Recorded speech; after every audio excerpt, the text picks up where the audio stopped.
Hi friends, ఇవాళ బెండకాయ కాయ బలంగా ధనియాల కారం వేసి కూర నేర్చుకుందామండి. దానికి కావాల్సిన పదార్థాలు: బెండకాయలు, కారము, ధనియాలు, జీలకర్ర వేయించి మిక్సీ చేసుకున్న పొడి, చిటికెడు పసుపు, తగినంత సాల్ట్. ఇప్పుడు బెండకాయలని ఇలా లేతగా ఉండాలండి, చిన్నవి తీసుకోవాలి. ఈ కాయ ఎలా చేయాలో చూపిస్తున్నాను. ఈ కిందన కొస కట్ చేసేసుకుని ఇలా మధ్యలో చీల్చుకోవాలి. ఈ కొస కట్ చేసి ఈ మధ్యలో ఇలా చీల్చుకోవాలి.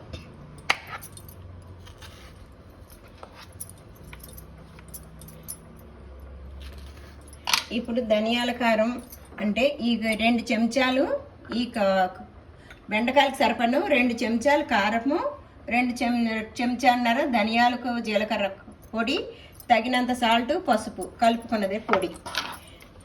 దీంట్లో ఈ విధంగా కూరుకోవాలండి. ఇలా చీల్చి ఇలా వేసుకో, ఇలా అనుకుని ఇలా పెట్టేసుకోవాలండి.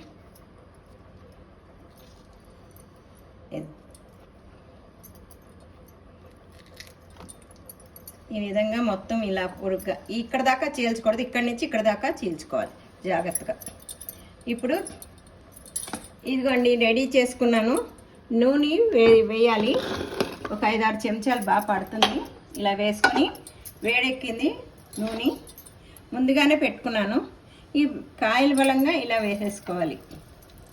అవి కాగింది కదా, కాగినాకనే వేయాలి. ఇలా విడివిడిగా ఒకదాని మీద ఒకటి వేసుకోకుండా వెడల్పాటు తీసుకోండి. వెడల్పు తీసుకుని మూకుడు నాన్ స్టిక్ది ఇలా వేసేసుకోండి. ఇది సైడ్ డిష్ కింద కూడా ఉపయోగపడుతుంది. మనం వేడి అన్నాల్లో నెయ్యి వేసుకుని బెండకాయ బలంగా కూడా తినచ్చు. వంకాయ కారం పెట్టిని, బీరకాయ కారం పెట్టి కూర, గుత్తి వంకాయ కింద చేస్తాం కదా, అలా ఈ బెండకాయ అన్నమాట. ఈ పప్పులోకి, సాంబార్లో కూడా సైడ్ డిష్లా కూడా ఉపయోగించుకోవచ్చు. చాలా బాగుంటుందండి. ఇది మూత పెట్టేయండి. బాగా కడుక్కుని ఆరబెట్టుకుని తరగాలండి. ఇదిగోండి మూత తీసుకుని ఇప్పుడు కొంచెం చూసారా ఇలా మగ్గిందో కాయ. అప్పుడే లేతకాయలు కాబట్టి త్వరగానే మగ్గిపోతాయండి. ఈ మిగిలిన కారం ఇలా వేసేసుకోవాలి. కాయ మిగులుతుంది కదండి, అది వేసేసుకొని కాస్త మళ్ళీ కదిపి పెట్టుకోవాలండి. ఇందాకే ఎందుకు వేయలేదంటే గొట్టరు వస్తుంది మగ్గినాక. ఇదిగోండి చూసారా అలా మగ్గిపోయింది. బాగానే నెమ్మదిగా కలుపుకోవాలి. ఈ స్టవ్ ఆర్పేసేసి ఇలా తీసేసుకోవాలండి డిష్లో.